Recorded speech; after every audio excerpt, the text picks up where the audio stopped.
وَإِذَا قِيلَ لَهُمْ لَا تُفْسِدُوا فِي الْأَرْضِ قَالُوا إِنَّمَا نَحْنُ مُصْلِحُونَ۔ اور جب کہا جاتا ہے ان کو کہ فساد نہ ڈالو ملک میں تو کہتے ہیں ہم تو اصلاح کرنے والے ہیں۔ خلاصہ یہ ہے کہ منافقین بچند وجوہ فساد پھیلاتے تھے۔ اول تو خواہشات نفسانیہ میں منہمک تھے اور انقیاد احکام شریعہ سے کاہل اور متنفر تھے۔ دوسرے مسلمانوں اور کافروں دونوں کے پاس آتے جاتے تھے اور اپنی قدر و منزلت بڑھانے کو ہر ایک کی باتیں دوسروں تک پہنچاتے رہتے تھے۔ تیسرے کفار سے نہایت مدارات و مخالطت سے پیش آتے تھے اور امور دین کی مخالفت پر کفار سے اصلاً مزاحمت نہ کرتے تھے، اور کفار کے اعتراضات و شبہات کو جو دین کی باتوں پر ہوتے تھے مسلمانوں کے روبرو نقل کرتے تھے تاکہ ضعیف الاعتقاد اور ضعیف الفہم احکام شریعہ میں متردد ہو جائیں، اور جب کوئی ان فسادات سے ان کو منع کرتا تو جواب دیتے تھے کہ ہم تو اصلاح کرنے والے ہیں اور چاہتے ہیں کہ تمام قوم اور ملک مثلاً زمانہ سابق شیر و شکر ہو کر رہیں، اور دین جدید کی وجہ سے جو مخالفت بڑھ گئی ہے بالکل جاتی رہے۔ چنانچہ ہر زمانے میں دنیا طلب ہوا پرست ایسا ہی کہا کرتے ہیں۔ الا انہم هم المفسدون ولكن لا يشعرون۔ جان لو وہی ہیں خرابی کرنے والے لیکن نہیں سمجھتے۔ یعنی اصلاح تو حقیقت میں یہ ہے کہ دین حق جملہ ادیان پر غالب ہو اور جملہ اغراض و منافع دنیاوی سے احکام شریعہ کی رعایت زیادہ کی جائے، اور دربارہ دین کسی کی موافقت و مخالفت کی پرواہ نہ ہو، خاک بر دلداری اغیار پاش۔ منافقین بحیلہ مصالحت و مصلحت اندیشی جو کچھ کرتے ہیں وہ حقیقت میں فساد محض ہے، مگر ان کو اس کا شعور نہیں۔ وَإِذَا قِيلَ لَهُمْ آمِنُوا كَمَا آمَنَ النَّاسُ قَالُوا أَنُؤْمِنُ كَمَا آمَنَ السُّفَهَاءُ أَلَا إِنَّهُمْ هُمُ السُّفَهَاءُ وَلَكِنْ لَا يَعْلَمُونَ۔ اور جب کہا جاتا ہے ان کو ایمان لاؤ جس طرح ایمان لائے سب لوگ تو کہتے ہیں کیا ہم ایمان لائیں جس طرح ایمان لائے بے وقوف؟ جان لو وہی ہیں بے وقوف لیکن نہیں جانتے۔ یعنی اپنے دلوں میں یہ کہتے تھے یا آپس میں یا ان ضعفائے مسلمین سے جو کسی وجہ سے ان کے رازدار بن رہے تھے۔ صفحاء کہا سچے مسلمانوں کو کہ احکام خداوندی پر دل سے ایسے فدا تھے کہ لوگوں کی مخالفت اور اس کے نتائج بد سے اور انقلاب زمانہ کے مضرات گوناگوں سے اپنا بچاؤ نہ کرتے تھے، بخلاف منافقین کے کہ مسلمان و کفار سب سے ظاہر بنا رکھا تھا اور اغراض نفسانی کے سبب آخرت کا کچھ فکر نہ تھا۔ مصلحت بینی اس درجہ غالب تھی کہ ایمان و پابندی احکام شرع کی ضرورت نہ سمجھتے تھے، فقط دعویٰ زبانی اور ضروری اعمال بمجبوری ادا کر لینے پر قناعت تھی۔ یعنی بے وقوف حقیقت میں منافقین ہی ہیں کہ مصالحے و اغراض دنیاوی پادر ہوا کی وجہ سے آخرت کا خیال نہ کیا۔ فانی کو لینا اور باقی کو چھوڑنا کس قدر حماقت ہے، اور مخلوقات سے ڈرنا کہ جن سے ہزار طرح اپنا بچاؤ کر سکتے ہیں، اور علام الغیوب سے نہ ڈرنا کہ جہاں کسی طرح کوئی امر پیش ہی نہ جا سکے، کتنی جہالت ہے۔ اور صلح کل کیسے کہ جس میں احکم الحاکمین اور اس کے مقبول بندوں سے مخالفت کی جاتی ہے، مگر منافقین اس درجہ بے وقوف ہیں کہ ایسی موٹی بات بھی نہیں سمجھتے۔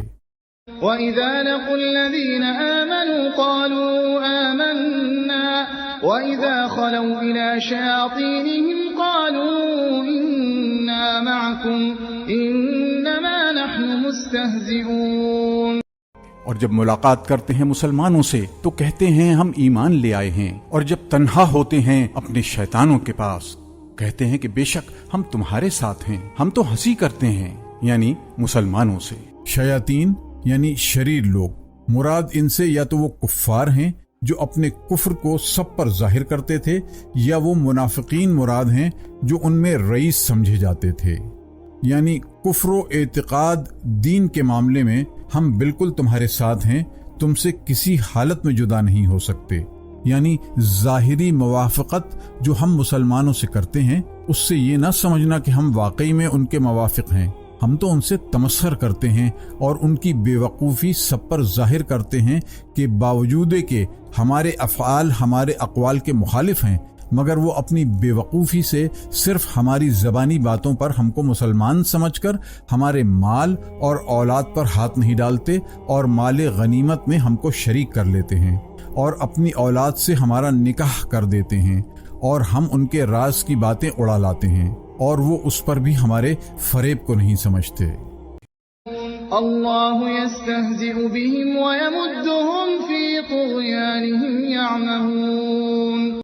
اللہ ہنسی کرتا ہے ان سے اور ترقی دیتا ہے ان کو ان کی سرکشی میں، اور حالت یہ ہے کہ وہ عقل کے اندھے ہیں۔ چونکہ اللہ تعالیٰ نے مومنین کو فرما دیا کہ منافقین کے ساتھ مسلمانوں کا سا معاملہ کرو، ان کے جان و مال سے ہرگز تعرض نہ کرو، اس سے منافقین اپنی حماقت سے سمجھ گئے کہ ایمان لانے سے جو فائدہ مسلمانوں کو ہوا وہ سب فوائد ہم کو بھی صرف زبانی اظہار اسلام سے حاصل ہو گئے، اس وجہ سے بالکل مطمئن ہو گئے۔ حالانکہ انجام کار یہ امر منافقین کو سخت بلا میں پھنسانے والا ہے، اس کا انجام نہایت خراب ہے۔ تو اب انصاف کیجئے کہ حقیقت میں تمسخر مسلمانوں کا ہوا یا منافقین کا، اور یا تمسخر کرنے کا مطلب یہ ہے کہ اللہ تعالیٰ اس تمسخر کا بدلہ اور سزا ان کو دے گا، یعنی اللہ تعالیٰ کی طرف سے ان کو ڈھیل دی گئی، حتیٰ کہ انہوں نے سرکشی میں خوب ترقی کی اور ایسے بہکے کہ اس کا انجام کچھ نہ سوچا اور خوش ہوئے کہ ہم مسلمانوں سے ہنسی کرتے ہیں،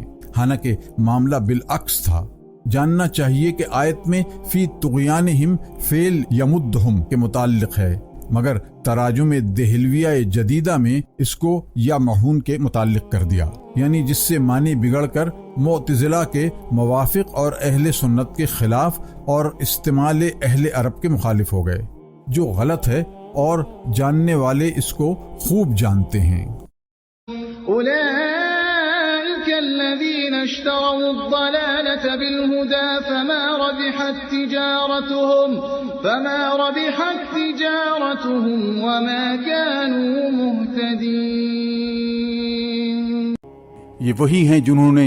مول لی گمراہی ہدایت کے بدلے، سو نافع نہ ہوئی ان کی سوداگری اور نہ ہوئے راہ پانے والے۔ تجارت سے مراد وہی گمراہی کا ہدایت کے بدلے مول لینا ہے جو اس سے پہلے مذکور ہے، یعنی منافقین نے بظاہر ایمان قبول کیا اور دل میں کفر کو رکھا، جس کی وجہ سے آخرت میں خراب اور دنیا میں خوار ہوئے کہ حق تعالیٰ نے اپنے کلام پاک میں ان کے احوال پر سب کو مطلع فرما دیا۔ ایمان لاتے تو دارین میں سرخرو ہوتے، تو اب ان کی تجارت نے کوئی نفع ان کو نہ پہنچایا، نہ دنیا کا اور نہ آخرت کا، اور وہ کچھ نہ سمجھے کہ مجرد ایمان زبانی کو کافی اور نافع سمجھ کر اس خرابی اور رسوائی میں گرفتار ہوئے۔ اب ان منافقین کے مناسب حال دو مثالیں بیان فرمائی ہیں۔ مثلهم كمثل الذي استوقد نارا فلما أضاءت ما حوله ذهب الله بنورهم وتركهم في ظلمات لا يبصرون۔ ان کی مثال اس شخص کی سی ہے جس نے آگ جلائی، پھر جب روشن کر دیا آگ نے اس کے آس پاس کو، تو زائل کر دی اللہ نے ان کی روشنی اور چھوڑا ان کو اندھیروں میں کہ کچھ نہیں دیکھتے۔ یعنی منافقوں کی مثال ایسی ہے کہ کوئی شخص اندھیری گھنگھور رات میں آگ روشن کرے جنگل میں راستہ دیکھنے کو، اور جب آگ روشن ہو گئی اور راستہ نظر آنے کو ہوا تو خدا تعالیٰ نے اس کو بجھا دیا اور اندھیری رات میں جنگل میں کھڑا رہ گیا کہ کچھ نظر نہیں آتا۔ ایسے ہی منافقین نے مسلمانوں کے خوف سے کلمہ شہادت کی روشنی سے کام لینا چاہا، مگر سردست کچھ فائدہ حقیر مثل حفظ جان و مال اٹھانے پائے تھے کہ نور کلمہ شہادت اور منافع سب نیست و نابود ہو گئے اور مرتے ہی عذاب علیم میں مبتلا ہو گئے۔ صم بکم عمی فهم لا يرجعون۔ بہرے ہیں، گونگے ہیں، اندھے ہیں، سو نہیں لوٹیں گے۔ یعنی بہرے ہیں جو سچی بات نہیں سنتے،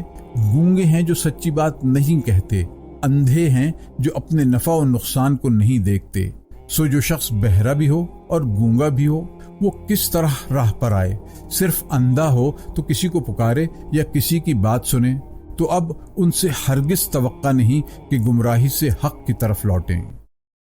أو كصيب من السماء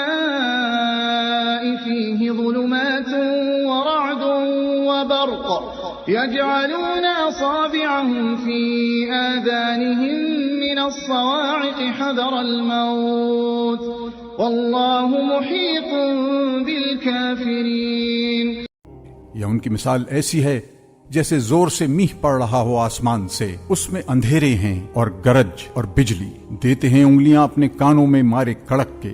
موت کے ڈر سے، اور اللہ احاطہ کرنے والا ہے کافروں کا۔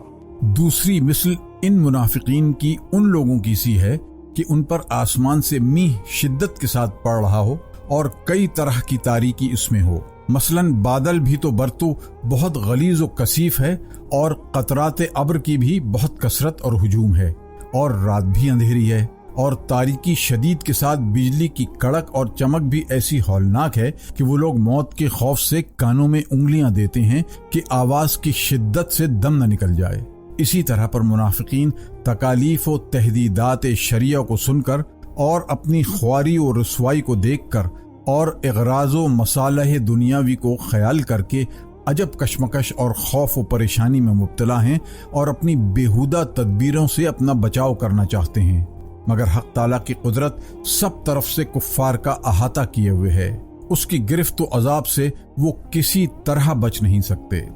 يكاد البرق يخطف أبصارهم كلما أضاء لهم مشوا فيه وإذا أظلم عليهم قاموا ولو شاء الله لذهب بسمعهم وأبصارهم إن الله على كل شيء قدير۔ قریب ہے کہ بجلی اچک لے ان کی آنکھیں، جب چمکتی ہے ان پر تو چلنے لگتے ہیں اس کی روشنی میں، اور جب اندھیرا ہوتا ہے تو کھڑے رہ جاتے ہیں، اور اگر چاہے اللہ تو لے جائے ان کے کان اور آنکھیں، بے شک اللہ ہر چیز پر قادر ہے۔ حاصل یہ ہے کہ منافقین اپنی ضلالت اور ظلماتی خیال میں مبتلا ہیں، لیکن جب غلبہ نور اسلام اور ظہور معجزات قویہ دیکھتے ہیں اور تاکید و تحدید شرعی سنتے ہیں تو متنبہ ہو کر ظاہر میں صراط مستقیم کی طرف متوجہ ہو جاتے ہیں، اور جب کوئی اذیت و مشقت دنیاوی نظر آتی ہے تو کفر پر اڑ جاتے ہیں، جیسے شدت باران اور تاریکی میں بجلی چمکی تو قدم رکھ لیا، پھر کھڑے ہو گئے، مگر چونکہ اس کو سب کا علم ہے اور اس کی قدرت سے کوئی چیز باہر نہیں، تو ایسے ہیلوں اور تدبیروں سے کیا کام نکل سکتا ہے۔ سورہ کے اول سے یہاں تک 3 طرح کے لوگوں کا ذکر فرمایا، اول مومنوں کا، پھر کافروں کا جن کے دلوں پر مہر ہے کہ ہرگز ایمان نہ لائیں گے، تیسرے منافقوں کا جو دیکھنے میں مسلمان ہیں مگر دل ان کا ایک طرف نہیں۔ اللہ نے فرمایا کہ ڈرو مت، میں تمہارے ساتھ ہوں کہ سنتا اور دیکھتا ہوں۔